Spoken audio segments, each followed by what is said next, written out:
रसमाया सिलाय गाथोननि एक्टरजों खारबाय, बिनिफ्राय रसमाया उदयजों खारबाय, बिनिफ्राय एलबाम गानाय हौवाजोंनो बा एलबाम गानाय एक्टरजोंनो खारफादों। नै बेफोरबायदि भिडिअआ जोबोद इम्परटेन्ट जागोन। आरो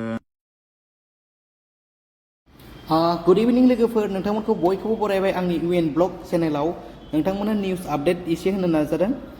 दिनै रसमानि बागैथ' रावबो जेबो खबर मोनाखै। ओमफ्राय दा जों मिथिनाय बायदिब्ला रावनोबो इनफरमेसन होनाय जायाखै, पस्टबो खालामाखै, जेबो खालामाखै, ओमफ्राय ससियेल मिडियायावबो फैयाखै। ओमफ्राय दा जोंहा सिलाय गाथोननि एक्टर उदय कुमार ब्रह्मआ बिथाङा मोनसे क्लियारिफिकेसन भिडिअ लाना फैदों। माने फेसबुकफोराव बे रसमा ब्रह्मनि बागै ओमफ्राय आरो उदय कुमारनि फटकफोरखौ लानानै माने ससियेल मिडियायाव माने बानसावबाय थानाय, सोरबाफोर माने सोंनाय बायदिसिना माने लिरनानै पस्ट खालामनाय, बेफोरबायदिनि थाखायनो माने उदय कुमार ब्रह्मआ दा ससियेल मिडियानि गेजेराव माने गावनि फेसबुक पेजाव फैनानै माने क्लियारिफिकेसन होफैनाय जादों। बे भिडिअखौ नोंथांमोननो ससे दिन्थिगोन, ससे क्लिप नोंथांमोना जोबजासिम नायलां। आरो रसमा ब्रह्मनि हासबेन्डजों ओमफ्राय एस शकिंजों मोनसे रायज्लायनाय कल रेकर्डबो दङ, नोंथांमोननो बेखौबो खोन्थागोन। नोंथांमोना जोबजासिम नायब्ला मिथिनो मोनगोन। थ' बिदिब्ला नोंथांमोना भिडिअखौ जोबजासिम नायलांदो। दा खोथाया जाहैबाय, उदया रसमाखौ लानानै खारबाय नामा, बहाबा दंहैयो नामा ना, नै बेबायदि सोंथिया अनेक मानसिनावनो फैदों। आरो ओमफ्राय बिनिफ्राय आंबो नुदों ससियेल मिडियानि गेजेरजों, बिनिफ्राय सोरनिबा मेसेन्जाराव बा सोरबा कल हरनानै सोंहरनाय, खबर लाहरनाय, नोंजों खारदों मादों बेफोरबायदि बयबो बुंहरदों आंखौ।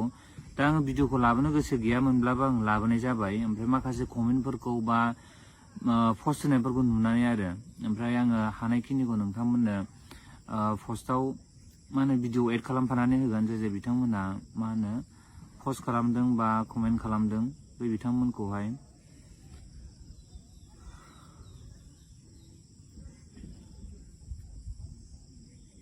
दा खोथाया जाबाय रायजोफोर, रसमाजों आंनिया बे मासावनो थांनाय 31 थारिखआवहाय मोनसे सिलाय गाथोन मुंनि मिउजिक भिडिअ बानायदोंमोन आरो बिथांजों फार्स्ट टाइम खामानि मावदोंमोन। आरो बे मा होनो मिउजिक भिडिअआ शुटिंआ मोजाङै मोजां जोबनानै थांबाय। दा जोबनानै थांखांनायनि उनावसो बे जाथाया जादों। आरो जेब्लानाखि जेथिया रिलिज जायो 8 थारिख, बै रिलिज जाखालिसो रसमाया माबादों आरो जेनेबा दा बिनिफ्रायनो गोमादों बा बिनिफ्रायनो थांदों बेखौनो होनजाबाय। दा गोबां मानसियानो आंजों एलबाम खालामनायखाय बा आंनि फट'फोरा मा होनो ससियेल मिडियायावहाय जाखिनि क्लिप्स मा होनो पस्ट होनाय जादों, बैफोरखौहाय रिपस्ट होफिननानै बा सोरबाया स्क्रिनशट लानानै बेफोरबायदिनो दावराव जादों। आरो हौवाया बेनो नामा, हौवाया बेनो नामा बेफोरबायदि होननानै। आरो गोबां मानसियानो बायदिसिना बुंहरनायखाय आं बे भिडिअखौ लाबोनो गोसो गैयामोनब्लाबो, जाहाथे बे भिडिअनि थ्रुयै गोबां मानसिया मिथियो आरो बुजियो, बेखायनो आङो क्लियारिफिकेसन होबाय। दा जाय बिथांमोनहा मिथियाखैमोन, जाहाथे बै बिथांमोना बे भिडिअखौ नायनानै बुजियो रसमाया आंजों खाराखै। आरो बिथाङा आंनि बिनानावसो जायो। जोङो उन्दैनिफ्रायनो एखे स्कुलावनो फरायाखैमोनब्लाबो आङो हाइ स्कुल लेभेलनिफ्राय बेखौ लोगो मोनबोदों। जोंनि जुनियरमोन, बिनानावसो जायो।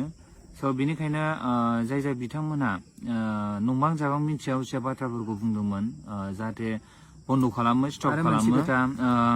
जाय बिथांमोनहा बुजिया मोनथिया मालायखौहाय जेनेबा पस्ट होलाबायदों, आसलथे माब्रै होनो हायो, मा खारनावहाय, ना भिउसनि थाखाय बेफोरबायदि पस्ट होयो, ना मा जाहोननि थाखाय आं बुजिना मोनाखै।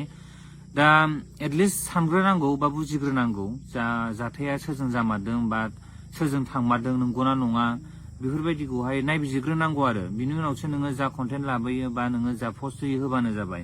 सोरबा सासे सेंग्राजों दा नोंथांमोनाथ' उदय कुमार बिथांनि भिडिअखौ नुनानै बयबो मिथि मोनबाय।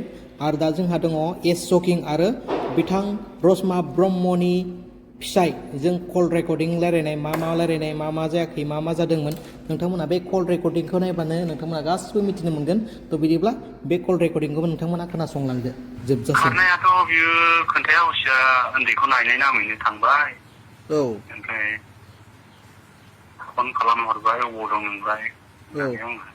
ओमफ्राय आं एसे मिथिनाय बायदि जानानै, माथो नोङो उमुगावसो थांदों मादों, आंनि लोगोआ नुदों होननानै बुंहरनायावनो सुइस अफ। ओमफ्राय दा आन्दाजाव माबायदि, ओरैनो सोरजोंबा थांदों ना बले हारसिं बहाबा खारना दंहैयो? सोरजोंबा थांदोंखौनो होननांसिगोन आदा।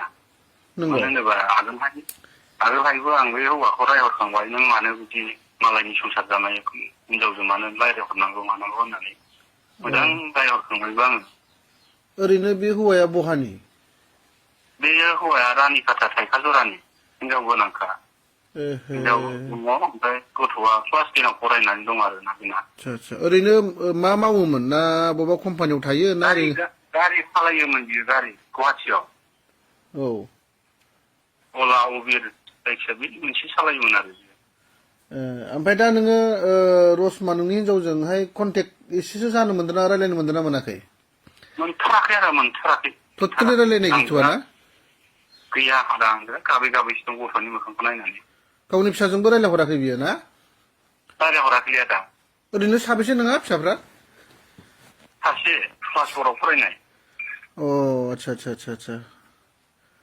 होमबा आरो हेल्प खालामना होदो आदा आच्छा ओमफ्राय ओरैनो सानबेसे जाखो दासिम गोमानाया दासिम दाखालि 8 थारिखनिफ्राय गोमादों 8 थारिख बिदिनो 3 थासोनिफ्राय सुइस अफ मबाइला नै दिनैसिमहालागै सुइस अफ होमबा माने सिगाङावहाय माने सिरि बै सेंग्राजों माने बै हाबा जाखान्दा हौवाजों माबा बियो कानेक्ट दंबाय थाखायोमोन माने कानेक्ट दंखायोमोन जानांगौ आंबोथ' इसेबां खेल लायाना बाहेरायाव ओंखारो खामानि मावो औ बिसोरो कानेक्ट दंलायखायो ट्रेनिं खालामखानायमोन खोमा ओमफ्राय आंजोंबो माने एसेबां गाज्रि जानानै थाङाखै आरो जेबो दावराव दावसियानो गैया ओरैनो सिखारद' होननानै बिखायाव गोबालायनानैसो फोजालायबावदों बे आंखौ नानिखौ नायनांगौ बेदर लाना फैथां आं ओंख्रि संनानै लाङो होननानैसो बिखायाव गोबानानै फोजाबावदों बे आंखौ फुङाव नङा दै बे एसे सिगां बावैसोनि सिगां नों जे बुंदोंमोन जे नोङो बै मानसिखौ रायहरदों होनदोंमोन होनबा बै समावहाय नों एसे थाल मोनखाबायमोन नामा बिसोरजों